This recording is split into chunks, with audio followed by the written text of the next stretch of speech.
오늘 말씀은 예레미야 17장 5절에서 8절까지 말씀입니다. 나 여호와가 이같이 말하노라. 무릇 사람을 믿으며 혈육으로 그 권력을 삼고 마음이 여호와께서 떠난 그 사람은 저주를 받을 것이라.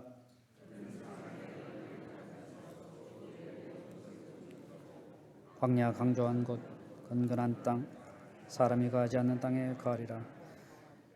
그러나 무릇 여호와를 의지하며 여호와를 의뢰하는 그 사람은 복을 받을 것이라. 그는 물가에 심기운 나무가 그 뿌리를 강변에 뻗치고 더위가 올지라도 두려워 아니하며 그 잎이 청청하며 가무는 해에도 걱정이 없고 결실이 그치지 아니함 같으니라. 아멘. 여러분, 이 본문 말씀에 보면은 역사적 배경을 보면은 예레미야가 위기에 처해 있는 그 남유다 백성들이 하나님을 믿고 의지하지 아니하고 강대국인 애굽을 의지하였던 그 유다 백성들에게 준 말씀입니다. 우리 인간은 연약하고 보잘것없는 존재입니다. 태어나면서부터 우리는 죽음을 향해 달려가고 있습니다. 그렇기 때문에 우리는 너무 힘없고 조금도 의지할 존재가 아닙니다. 사람은 어디까지나 우리가 사랑하고 서로 섬기며 섬겨야 할 그 대상이지 우리가 의지해야 할 대상은 아닌 것 같습니다. 오늘 본문은 두 가지 사람을 우리에게 비교해 주고 있습니다. 첫째, 5절에 사람을 의지하는 사람입니다. 이러한 사람은 세상에다 자기의 인생 가치 기준을 두고 모든 삶의 영역에서 사람을 믿고 의지하는 사람입니다. 바로 자신의 물질, 재산, 재능, 지식, 자기의 능력을 믿고 사는 그런 사람입니다. 성경에는 바로 이런 사람을 마음이 하나님을 떠난 사람이라고 합니다. 여러분, 하나님을 떠난 사람은 하나님을 생각하지 않습니다. 오직 자기만을 바라보면서 자기 유익을 위해서 살아가는 그런 인생입니다. 이러한 사람을 본문은 6절에 사막의 뜰기나무에 비교하고 있습니다. 이 뜰기나무는 사막, 소금이 있는 땅, 광야와 같이 메마르고 생명이 없는 불모지대와 같은 곳에서 저주받은 땅에서 잎사귀가 완전히 말라 비틀어지고 가시화되어서 이 가시같이 되어서 사람이 다가갈 때 사람이 상처를 주고 사람으로 하여금 가까이 오게 하지 못합니다. 그리고 전혀 사람에게 유익도 주지 못하고 혼자 자기의 생명을 유지하기에 혼자 살고 있습니다.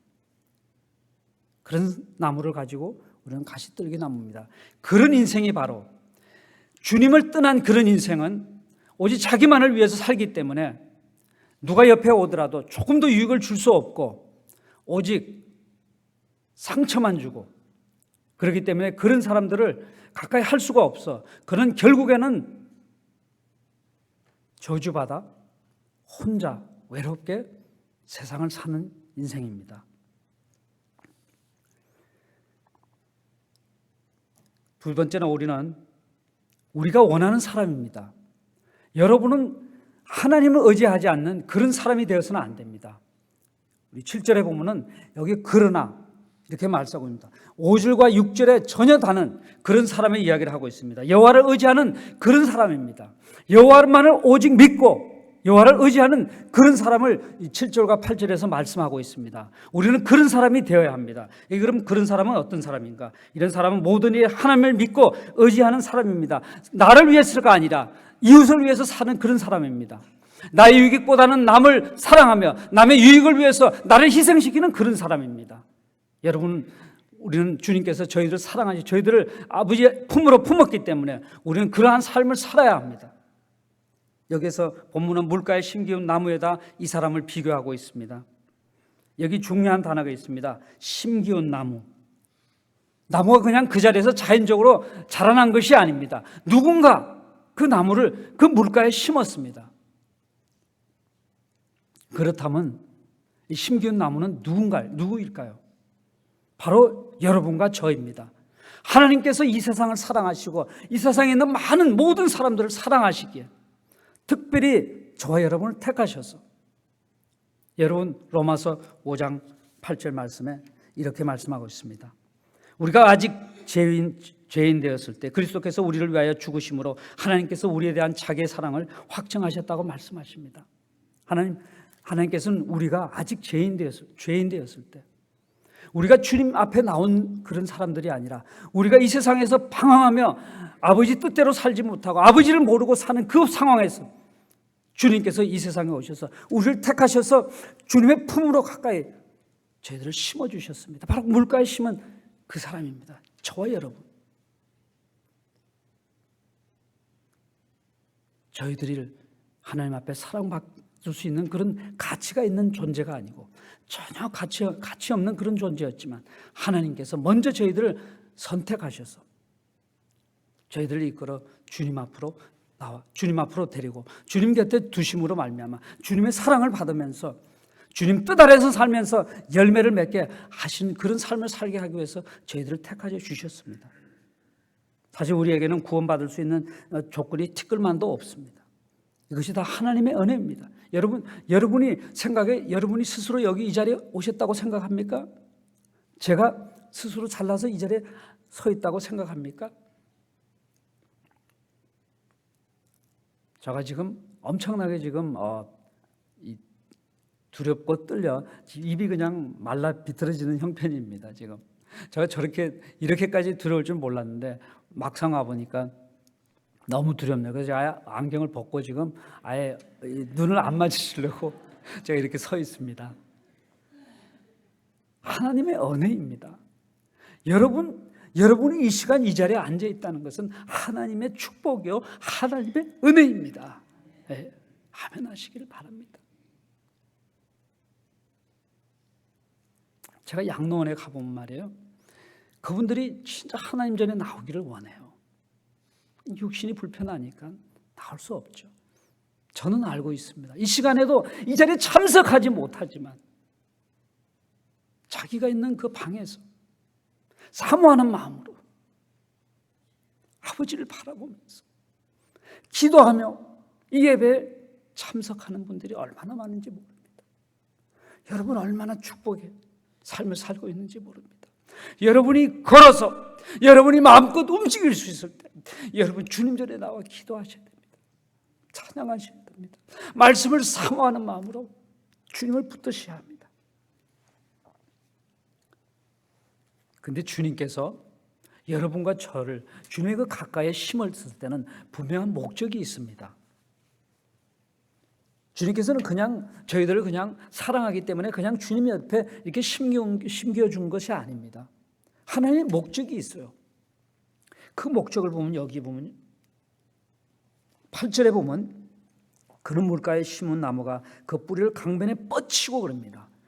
여러분과 저는 주님 곁에 있으면서 그냥 주님만 바라볼 것이 아니라 우리 신앙의 뿌리를 쭉 우리 주님 그 생명의 권인 그 주님 앞으로 쫙 뻗어 나가셔야 돼요. 우리가 그냥 주님 앞에서 그냥 서 있기만 하면 아무 쓸모 없습니다.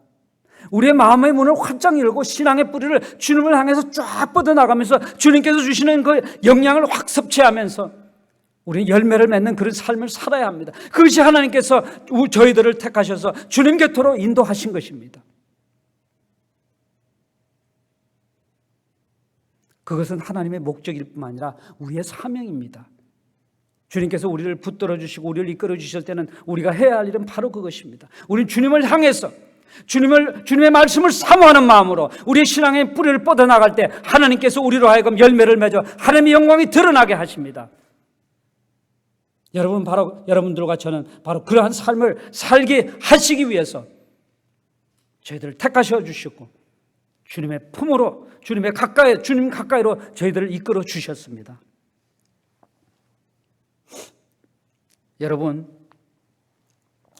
그렇게 할 때만이 우리가 성숙된 신앙생활을 할 수 있습니다.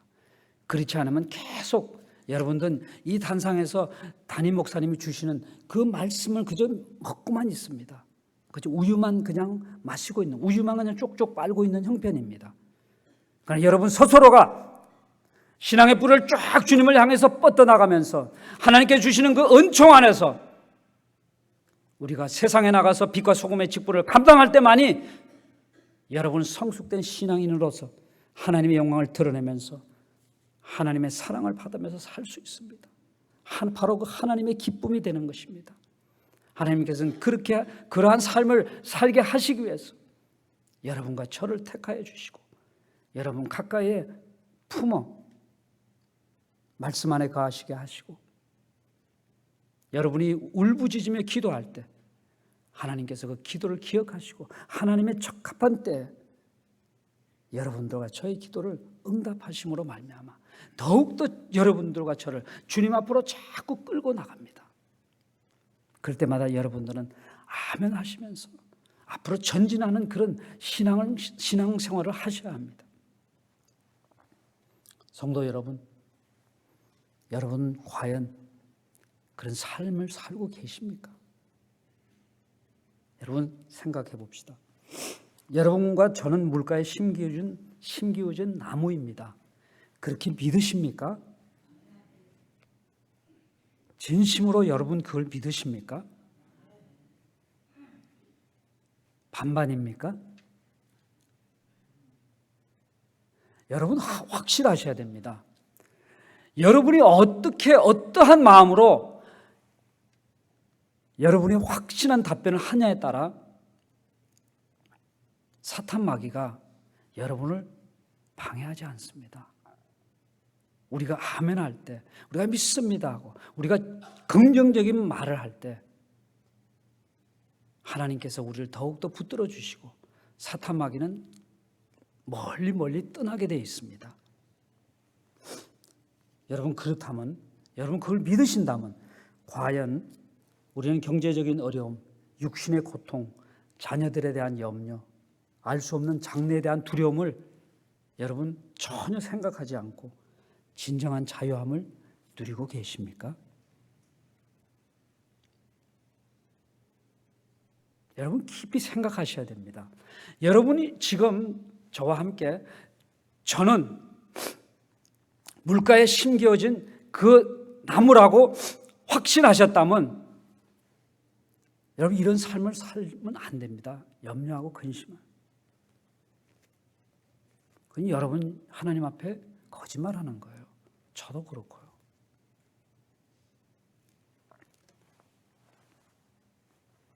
그 왜 그럴까요? 왜 우리가 자유함이 없을까요? 왜 그러한 자유함을 살지 못하고 있을까요?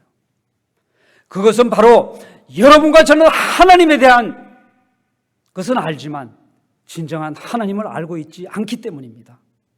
여러분 이건 분별하셔야 됩니다. 하나님을 아는 것과 하나님에 대한 것을 아는 것과는 전혀 다릅니다. 여러분 많은 목사님들이 그런 말씀을 하시죠. 여러분이 오늘 우리나라 대통령 이름을 잊어버렸네요. 오바마가 생각이 안 나네요. 네. 여러분 오바마에 대해서 여러분 많이 알고 있잖아요. 뉴스를 통해서 신문을 통해서 여러분 잘 알고 계시잖아요. 그렇지만 여러분이 백악관에 가서 나 오바마 좀 만나게 해주면 여러분 만날 수 있을 것 같아요. 왜냐하면 오바마가 여러분과 저를 모르기 때문입니다. 그런 관계가 없기 때문입니다. 바로 여러분들은 하나님과의 그 진정한 1대1의 그 관계 속에서 우리 주님을 1대1로 만나 주님의 그 사랑, 하나님께서 독생자 주신 그 진정한 사랑을 여러분이 체험하지 않고는 우리가 세상 근심, 걱정, 염려 다 내려놓고 살 수가 없습니다. 여러분 오직 그분만을 붙들 수 있는 것은 내가 주님을 직접 만나고 주님을 깊이 알 때만이 올 수 있는 축복입니다. 여러분 그냥 교회 와서 신앙생활 하는 것이 아니라 교회 생활을 한다면 우리가 진정 그런 축복을 누릴 수가 없습니다. 여러분 8절에 이렇게 말씀하고 있습니다. 더위가 올지라도 두려워 아니하며 그 잎이 청청하며 가무는 해에도 걱정이 없고 결실이 그치지 아니. 걱정하지 않고 염려하지 않고 두려워하지 않고 시시때때로 열매를 맺는 삶을 산다고 하셨습니다. 그런 삶을 하나님께서는 개런티하는 거 있습니다. 여러분 그런 삶을 우리가 살 수 있다고 하나님께서 약속하셨습니다.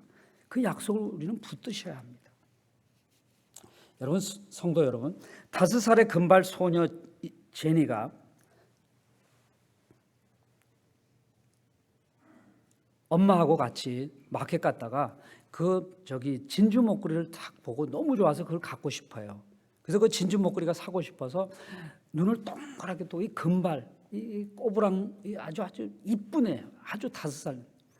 그 진주 목걸이가 갖고 싶어서 엄마한테 조릅니다. 엄마, 나 저 진주 목걸이 사고 싶어. 그러면서 그것을 잡고 엄마한테 보입니다. 반짝반짝 빛이 나고 너무 탐스럽게. 그래서 엄마가 그걸 보고 뒤에 보니까 1불 95전이에요. 그래서 사주지 않고 약속을 합니다. 너 일주 후면 너 생일이니까 너 생일날 할머니가 주는 돈하고 너가 지금 모아놓은 돈하고 그리고 엄마가 너한테 심부름 줄 테니까 그거 해서 엄마가 용돈 좀 커 모아서 이불을 만들어서 갖고 와서 사라. 그래서 일주가 돼서 열심히 일을 해서 5살짜리가 엄마하고 같이 와서 그 목걸이를 삽니다. 그래서 그 진주 목걸이가 너무 좋아서 목에 걸고 그냥 학교도 가고 교회도 가고 뭐 어디 가든지 그 진주 목걸이를 걸고 다닙니다. 그래서 하루는 아빠가 그 집에 그 제니를 너무 사랑하는 아빠가 보니까 얘가 진주 목걸이 완전히 진주 목걸이에 한마디로 미친 거예요. 너무 좋아서.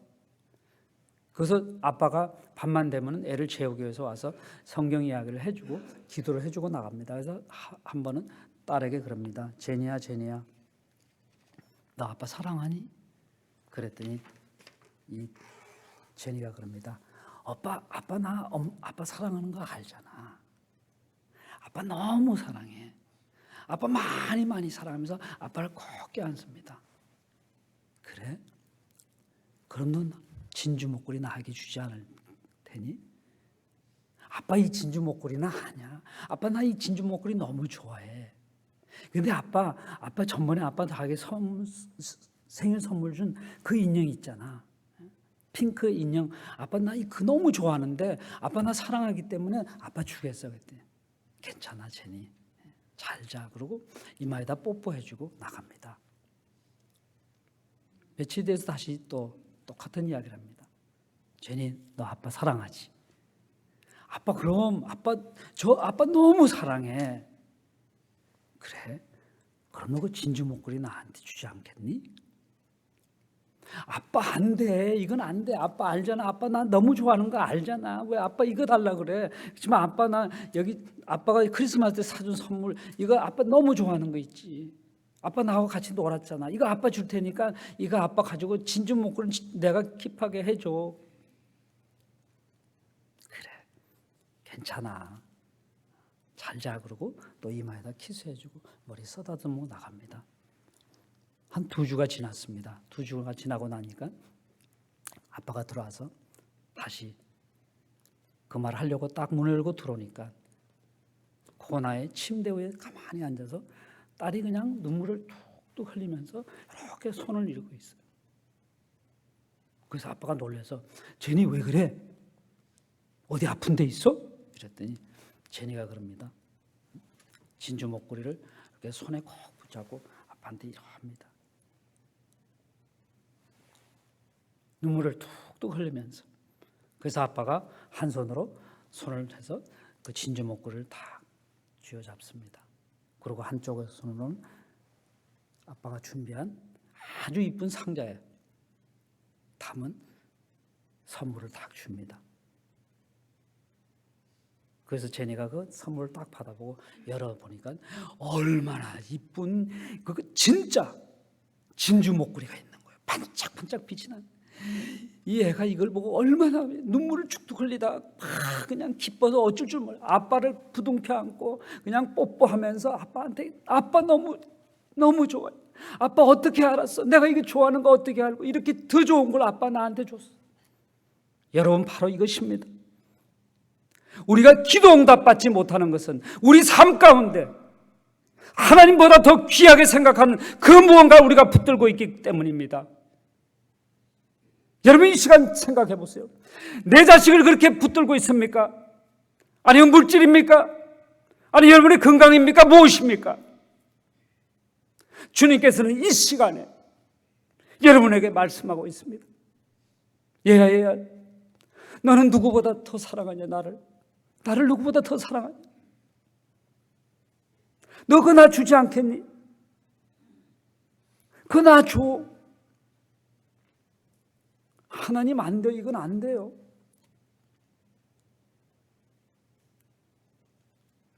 생각해 보세요. 제니가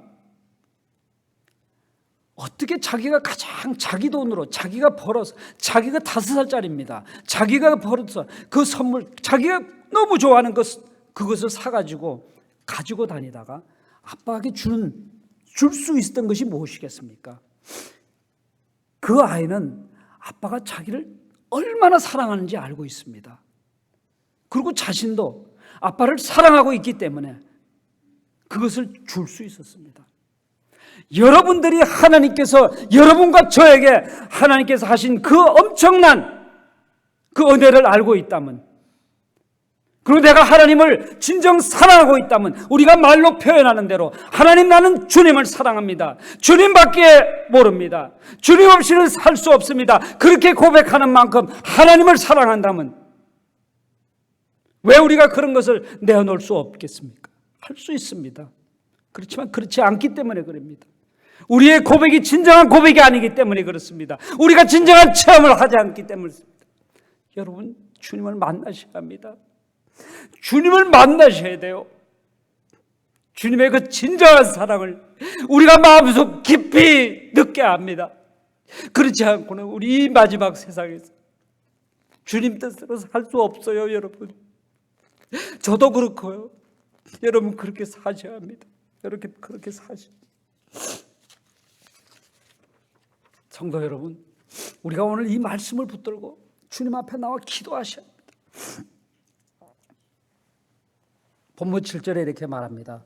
무릇 여호와를 의지하며 여호와를 의뢰하는 그 사람은 복을 받을 것이라고 합니다. 시편 37편 5절에 너희 길을 여호와께 맡기라.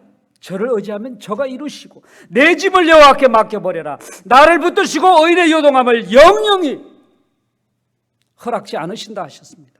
수고하고 무거운 짐진 자들아 다 내게로 오라. 내가 너희를 쉬게 하리라 하신 그 말씀, 그 약속의 말씀을 붙들고 여러분, 오늘 이 시간 아버지 앞에 부르짖기를 바랍니다. 주님, 약속하지 않으셨습니까? 이 약속을 지켜주십시오. 여러분 함께 이 시간 기도합시다. 여러분 함께 기도하시겠습니다. 우리 피아노 좀 쳐주시고요. 1, 2번 기도하시겠습니다. 여러분, 이 말씀을 붙들고 과연 내가 아버지 뜻대로 살고 있는지, 진정 내가 주님을 1대1로 만나고 주님 뜻 가운데서 내가 주님 앞에 부르짖으며 살고 있는지 우리 이 시간 짧게 기도하시오. 짧게. 그리고 오늘 오후에 말씀을 선포하시고 우리 담임 목사님 김주신 목사님의 영육간의 강건함을 위해서 함께 기도하겠습니다. 우리 기도하겠습니다.